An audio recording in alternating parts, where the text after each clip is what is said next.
The Depression didn't arrive with a crash. It arrived with a whisper, then a silence so profound that millions of Americans woke up one morning to find their entire world had been erased overnight.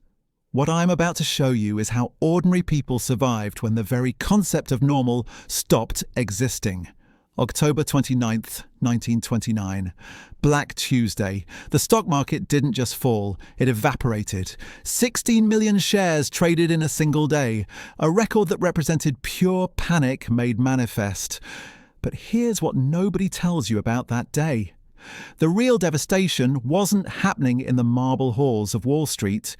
It was happening in the minds of every person who suddenly understood that the rules they'd built their lives around were fiction. My grandfather was 12 years old when it started. He'd wake up at 4 in the morning to the sound of his father sitting at the kitchen table in the dark. Just sitting there, silent, because there was nowhere to go anymore. The factory had closed, not temporarily, forever. 3,000 men out of work in a single afternoon, and the only explanation they got was a handwritten sign on the gate. Closed. 2 syllables that meant your skills, your loyalty, your decade of 6-day weeks, none of it mattered. Within 3 years, 1 in 4 Americans had no job. But that statistic is almost meaningless because it can't capture what unemployment meant in 1932. There was no safety net, no unemployment insurance, no welfare system, no food stamps, nothing. You either found a way to eat or you didn't eat. Families that had owned homes for generations walked away because they couldn't pay property taxes of $30. $30 might as well have been $3,000. The speed of the collapse is what broke people. In 1929, America was the wealthiest nation in human history. Assembly lines were producing cars and radios and refrigerators faster than anyone had imagined possible. Credit was flowing. Everyone knew someone who'd made a fortune in the market. The future was arriving ahead of schedule. Then it stopped. Not gradually, not with warning signs that anyone in power took seriously. It just stopped. And what replaced prosperity wasn't just poverty. It was a kind of psychological void where the entire population had to reckon with a question that still haunts us today. What happens when the system fails completely? My grandfather told me about the day he realized his childhood was over. His mother sent him to stand in the bread line at dawn. He was small for his age, and she thought maybe people would take pity, let him move up. He stood there for 6 hours. When he finally reached the front, the bread was gone.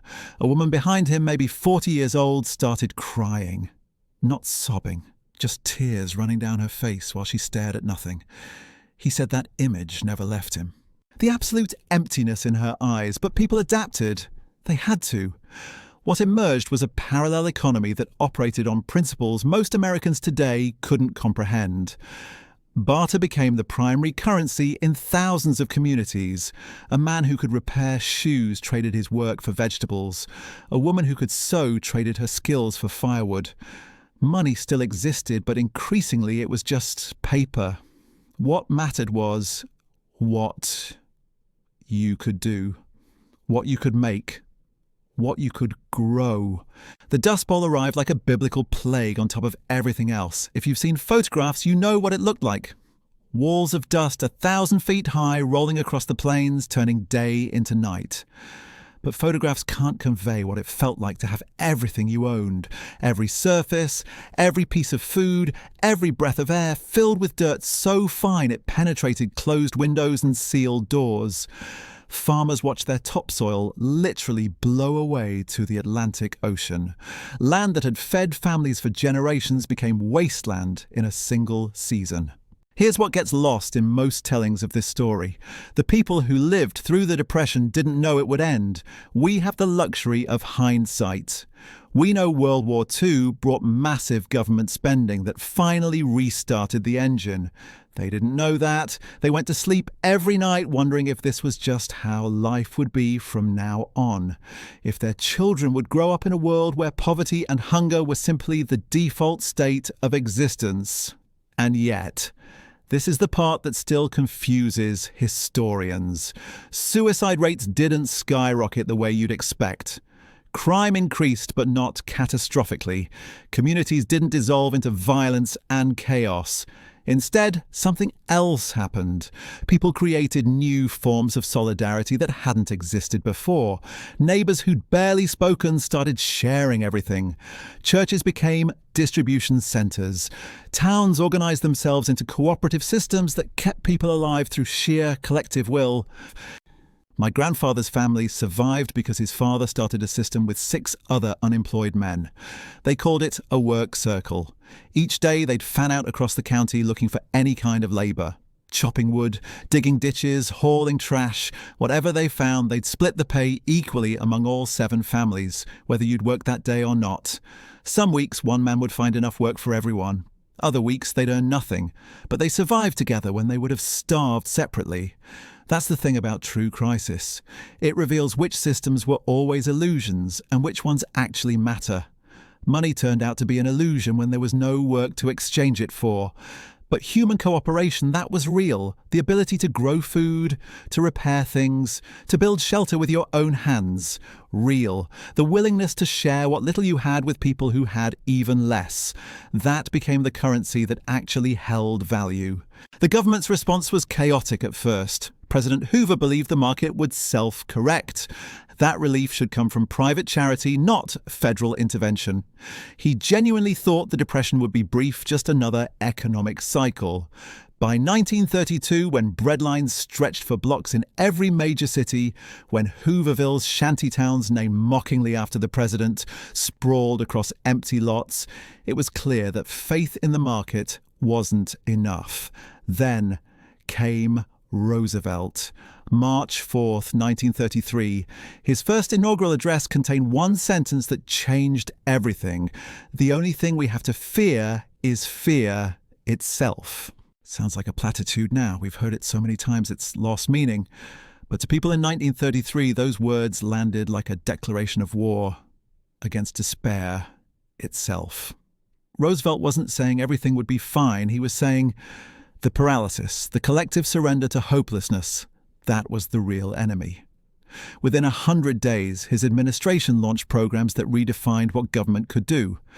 The Civilian Conservation Corps put young men to work planting trees and building parks. The Works Progress Administration employed millions to construct roads, bridges, schools. The Tennessee Valley Authority brought electricity to regions that had never had it. Were these programs perfect? Absolutely not. They were riddled with inefficiency, corruption, political favoritism. Some economists argue they prolonged the Depression rather than ending it. But here's what the pure economic analysis misses. These programs gave people something money alone couldn't provide: purpose. The psychological impact of waking up with somewhere to go, something to build, a reason to believe you were contributing rather than just surviving, that changed communities in ways that don't show up in GDP calculations. My grandfather got hired by the WPA in 1935 to help build a school in the next county. The pay was minimal, barely enough to feed his family, but he'd talk about that school for the rest of his life. 50 years later, he'd drive past it and point out which bricks he'd laid. That mattered in ways economists can't quantify. The New Deal didn't end the Depression. That's important to understand because we keep looking for the magic policy that fixed everything. There wasn't one. What ended the Depression was World War II, and even that's a darker story than we usually tell. The massive government spending that finally achieved full employment was spending on weapons to kill people.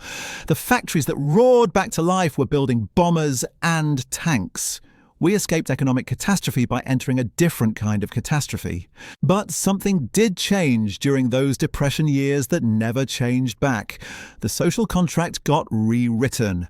Before 1929, the idea that government had responsibility for economic welfare, that was radical, borderline socialist. After the Depression, it became consensus. Social security, unemployment insurance, labour rights, the 40-hour work week. These weren't gifts from benevolent leaders. They were concessions extracted by a population that had seen what happens when the system fails. Labour unions exploded during the 30s. Sit-down strikes where workers occupied factories and refused to leave became common. The establishment saw this as dangerous radicalism. Workers saw it as survival. When you've got nothing left to lose, when you've already lost your savings and your home and your dignity, suddenly sitting down in a factory and refusing to move doesn't seem that risky. The auto workers who occupied the Fisher body plant in Flint, Michigan for 44 days in 1936 and 1937, they weren't professional agitators. They were ordinary people who'd watched their wages get cut while productivity demands increased. They'd seen friends fired for union organizing. They'd had enough. General Motors eventually recognized the union, not because executives had a change of heart, but because the workers made it more expensive to resist than to negotiate. That pattern repeated across industries. Power shifted because people who'd been powerless found ways to make the system acknowledge them. Here's where the story gets complicated in ways we don't like to admit. Not everyone suffered equally during the Depression. If you had capital, if you'd kept wealth in forms that survived the crash, you could buy assets for pennies on the dollar. Farmland, foreclosed homes, failed businesses, all available at historic lows. Some of America's great fortunes were built or expanded during the Depression by people who had resources when others were desperate. That's not a moral judgment, just reality. Economic collapse doesn't affect everyone the same way. It never has. The landlord collecting rent from people who can barely pay experiences the Depression differently than the family facing eviction. The banker foreclosing on farms has a different relationship to the crisis than the farmer watching everything get auctioned off. And race made everything worse in ways that should surprise no one, but still need saying. Black Americans faced unemployment rates double that of white Americans. New Deal programs designed to help everyone were administered by local officials who often excluded black workers entirely. The Civilian Conservation Corps maintained segregated camps. Social Security initially excluded agricultural and domestic workers, categories that included most black laborers in the South. This wasn't accidental. The photo we have of Depression-era suffering, those iconic images of gaunt white families staring at cameras with hollow eyes, that's real. But it's incomplete. The suffering in black communities, in immigrant neighborhoods, in places where photographers didn't think to point their cameras, that was just as real and often worse. Native Americans on reservations faced conditions that made the General Depression look manageable. Mortality rates from preventable diseases, malnutrition that stunted children's growth, these were already problems before 1929. The Depression just intensified ongoing catastrophes that most Americans never thought about. So when we talk about how America survived the Depression, we need to be specific about which America. The country that emerged in 1945 was more prosperous and powerful than ever. But that prosperity wasn't distributed equally. The GI Bill that helped millions of veterans buy homes and attend college, those benefits flowed primarily to white veterans. Black veterans faced discrimination from banks unwilling to approve loans and universities unwilling to admit them. The middle class that exploded in the post-war years, the prosperity we think of as the natural American state that was built on foundations laid during the Depression. But it was also built on exclusions that compounded over generations. When your grandfather got a federally backed mortgage in 1950 and mine was denied, when your grandmother attended college on benefits my grandmother couldn't access, those gaps don't just persist. They multiply. This isn't abstract history. The wealth gap we see now, the disparities in home ownership and educational attainment, these trace directly back to policies and practices from the Depression era and its aftermath. Understanding that doesn't change it, but not understanding it makes change impossible. The Depression taught America that markets fail. That lesson stuck, at least for a while. It taught us that government could act as a counterweight to economic chaos. That lesson stuck too. But we never fully learned the lesson about who gets protected when systems fail and who gets abandoned. That's the part we're still fighting about. The question of whether prosperity should be broadly shared or narrowly concentrated, whether security should be universal or conditional, whether everyone actually means everyone. Those questions didn't get resolved in the 30s or 40s. They're still live issues because the fundamental tension never went away. When things get bad, who deserves help and who deserves what they get?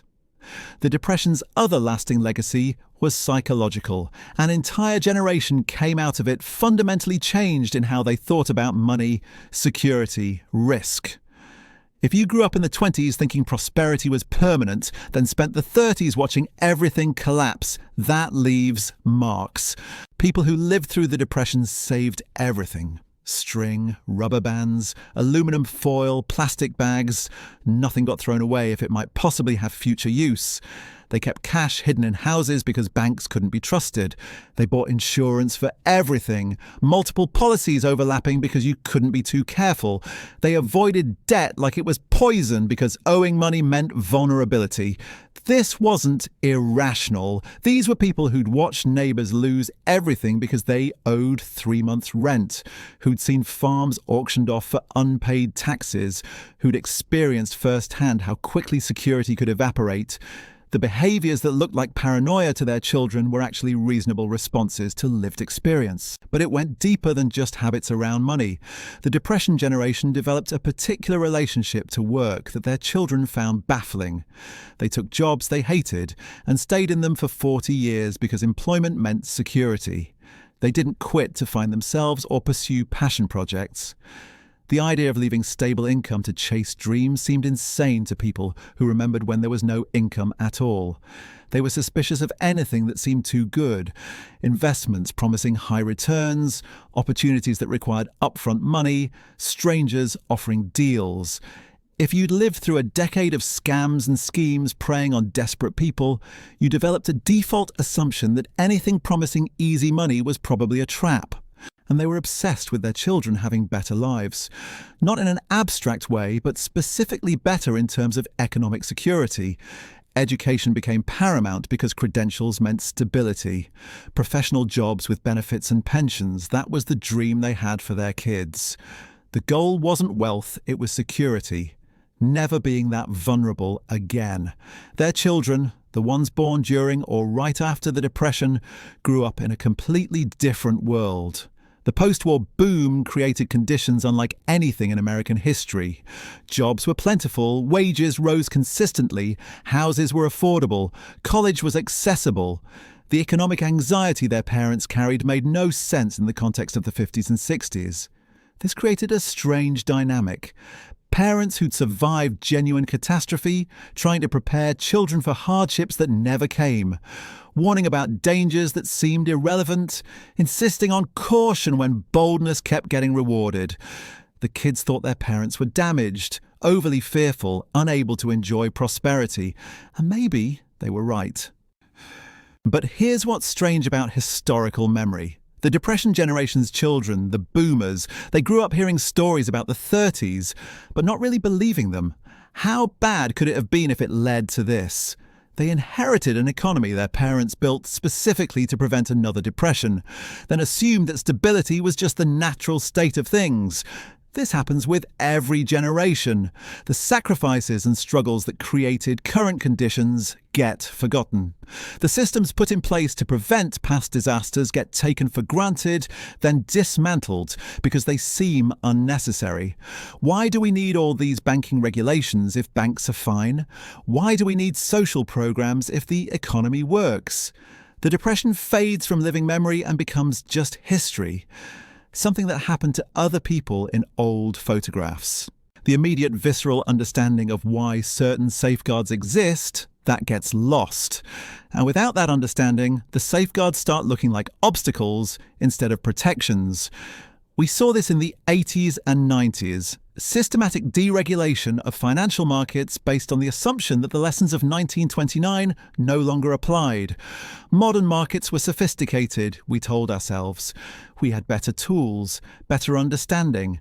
The old rules were holding us back from growth and innovation. Then 2008 happened. Not identical to 1929, the specifics were different. But the basic pattern was the same.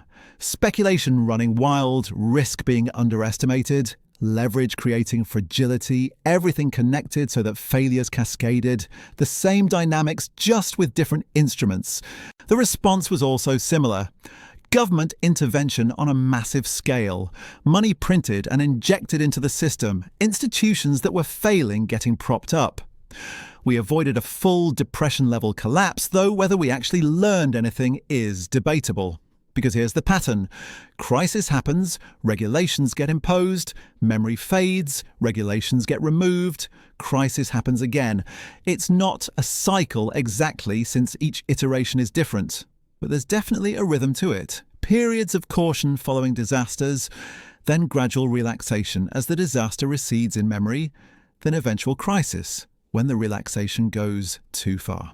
The Depression generation understood this instinctively because they'd lived it. Their grandchildren are learning it now, watching systems that seemed permanent reveal themselves as fragile, realizing that economic security isn't guaranteed, that things can get bad quickly, that the assumptions you build your life on might not hold.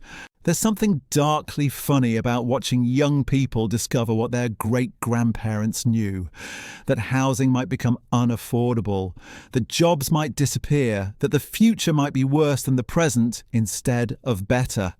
These aren't new fears, they're old ones returning. But the context is different now in ways that matter. The Depression happened in a mostly closed economy. What happened in America affected Americans, with some spillover to countries we traded with. Now everything's connected globally. A financial crisis doesn't stay contained. It spreads through interconnected markets in hours. We also have tools the 30s didn't. The ability to move money electronically, to coordinate policy across countries, to respond faster and more precisely. Whether we'll use those tools wisely is a separate question, but they exist in ways they didn't before. What we don't have is the social cohesion. The Depression era had its divisions, obviously, but there was still some baseline agreement that collective action was possible, that government could and should respond to crisis, that we were all in this together, even if that together was more theoretical than real for many people. Now, even that thin consensus has fractured. We can't agree on basic facts, let alone solutions. Any government action gets immediately politicized. The idea of shared sacrifice seems almost quaint, which means the next time things break badly, our ability to respond collectively is questionable. The Depression's lessons aren't really about economics. They're about what happens when systems fail and societies have to choose how to respond. Whether those systems get rebuilt to work better or just patched to keep limping along. The Depression forced changes because the collapse was so total that continuing with the old approach was impossible. Banks had failed, markets had crashed, unemployment had reached levels where political stability itself was threatened. Roosevelt had room to experiment because doing nothing wasn't an option anymore. We're in a different situation now. Things are bad for many people, getting worse in slow motion. But bad enough to force fundamental change? That's less clear. The system is fraying, not breaking, which historically means we'll probably keep applying patches until something forces a real reckoning. The Depression also showed how much depends on leadership during crisis. Not in the inspirational poster sense, but in the practical ability to make decisions when all options are bad. Hoover wasn't incompetent or evil. He was applying the conventional wisdom of his era. Government should maintain balanced budgets during downturns. Markets should be allowed to correct themselves. Direct intervention would create dependency and moral hazard. All of which sounds reasonable until you're watching people starve while following those principles. Roosevelt's genius wasn't having all the answers. It was being willing to try things, to admit when they didn't work, to keep experimenting until something did. The alphabet soup of New Deal programs wasn't a coherent plan. It was throwing everything at the wall to see what stuck. Some of it worked. Social Security fundamentally changed old age from a period of likely poverty to something manageable. Banking regulations actually did stabilize the financial system for decades. Labor protections gave workers bargaining power they'd never had. Other programs failed or created new problems. But the approach of aggressive experimentation during crisis, that's the lesson. Not the specific policies, but the willingness to act. compare that to recent responses to economic problems. We had the financial crisis in 2008. We had the pandemic recession in 2020. Both times the response was basically the same. Print money, prop up existing institutions, keep the system functioning as it was, which prevented total collapse, definitely, but it didn't fix underlying problems. It just kicked them down the road. The Depression led to structural changes because the crisis was so severe that half measures obviously weren't enough. Our current approach is sophisticated enough to prevent depression-level collapse, which sounds good until you realize it also means we never reach the crisis point that forces real reform. We can keep the patient alive indefinitely without actually curing the disease. There's a question buried in this that nobody wants to ask directly. Would we be better off letting things break more completely so we're forced to rebuild properly? The Depression generation would probably say no. They lived through the breaking, and it was brutal. People died, families were destroyed, trauma lasted generations. Even if the eventual reforms were good, the cost of getting there was enormous. But they also got reforms that actually change things. We get temporary fixes that preserve the status quo. Which is better? Depends on your time horizon and what you think the alternative looks like. The other thing the Depression demonstrated was how quickly social consensus can shift. In 1929, the idea of government providing unemployment insurance or old age pensions was considered radical socialism. By 1935, it was happening. Not because people suddenly became socialists, but because the crisis made previously unthinkable solutions acceptable. We're watching that happen now with different issues. Universal healthcare was politically impossible in America for decades. Now it polls well even in conservative areas. Basic income was fringe economic theory. Now it gets tested in pilot programs, not because the ideas changed, but because enough people's experience of the system shifted that radical solutions started looking reasonable. The Depression accelerated this process through sheer desperation. Things got bad enough that ideological purity became a luxury nobody could afford. You might not like government intervention in theory, but in practice you cashed the WPA check because your family needed to eat. Principles bend when reality gets hard enough, which brings us back to memory and forgetting. The Depression generation knew how fast things could fall apart because they'd watched it happen. They knew government intervention could help because they'd received it. They knew financial speculation could destroy lives because they'd seen it. These weren't abstract political positions, they were lived experiences. Their children inherited the benefits but not the memory. Social security just existed, not something that had been fought for. Banking regulations were boring technicalities, not protections against disaster. The New Deal programs were background infrastructure, not radical experiments that had saved the country. So when economists started arguing those protections were unnecessary, there was no visceral memory to push back with. Now we're far enough from the Depression that even the inherited memory is fading. The people who heard first-hand stories from grandparents who lived through it are middle-aged or older. Younger generations know it as history, the same way they know about World War II or the Civil War. Important, but distant, not something that shapes instinctive understanding of how the world works. Except the conditions that created the Depression haven't disappeared. Speculation still happens. Financial systems still create fragility. Inequality still builds up. The potential for crisis remains even as the memory of the last one fades. We're not doomed to repeat it exactly, the specifics will be different. But the basic pattern of systems breaking under stress, that's always there. The question is whether we need to actually experience the breaking to remember why the protections matter. The Depression suggests yes. The lessons stuck for people who lived through it, faded for people who only inherited them, which implies we might need our own crisis to relearn what they knew. That's a grim thought. Nobody should want a depression. The suffering was real and massive, but there's a difference between wanting something and recognizing it might be necessary.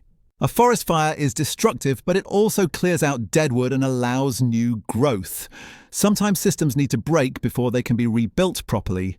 The Depression generation would probably tell us to learn from their experience instead of repeating it, to remember what they went through and maintain the protections they fought for. To understand that economic security isn't natural or guaranteed, it's created through deliberate policy choices and constant vigilance. But memory doesn't work that way. Each generation has to learn its own lessons. We can study history, try to extract principles, apply them to new situations. That helps, definitely. But there's a difference between intellectual understanding and visceral knowledge. Between knowing something happened and feeling it in your bones. The Depression happened because people forgot the lessons of previous panics and crashes. We're forgetting the lessons of the Depression. Somewhere down the line, another generation will forget whatever we learn from our own crises. The wheel keeps turning because human memory is short and economic cycles are long. What we do with that understanding determines whether the next crisis becomes another depression or something we manage to navigate without total collapse. The tools exist. The knowledge exists. Whether we'll use them well enough remains to be seen. Do we end up living through our own version of what they survived? Maybe. Probably. The specific triggers will be different, but the fundamentals haven't changed. Systems still concentrate risk. Inequality still builds pressure. Memory still fades until crisis forces remembering. What matters is what we do when it happens. Whether we respond with the kind of aggressive experimentation Roosevelt tried, or whether we cling to failing approaches because admitting they don't work feels too costly. Whether we're willing to make structural changes or just patch things enough to keep limping forward. The Depression generation didn't have a choice. The collapse was so complete that half measures were obviously inadequate. We might not get that clarity. Our crisis might be slow enough that we can keep pretending incremental fixes are sufficient, right up until they're not. But here's what they knew that we're relearning. Economic security is constructed, not natural. It requires active maintenance, constant vigilance, willingness to adjust when conditions change. The moment you assume stability is permanent, you've already started the process of losing it. They built a system designed to prevent another depression. We inherited it, took it for granted, started dismantling the parts that seemed unnecessary. Now we're discovering those parts had purposes we'd forgotten. The question isn't whether we'll face another crisis. We will. The question is whether we'll remember enough of what they learned to handle it better than they did, or whether we'll have to relearn everything the hard way. Their experience suggests we probably need to relearn it. That each generation has to touch the fire themselves before they really believe it burns. Maybe that's just how it works.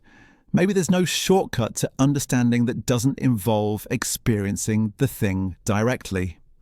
The Depression generation tried to teach their children tried to teach us. But the lessons don't stick the same way when you haven't lived them. So we'll probably get our own version. Different specifics, same basic pattern.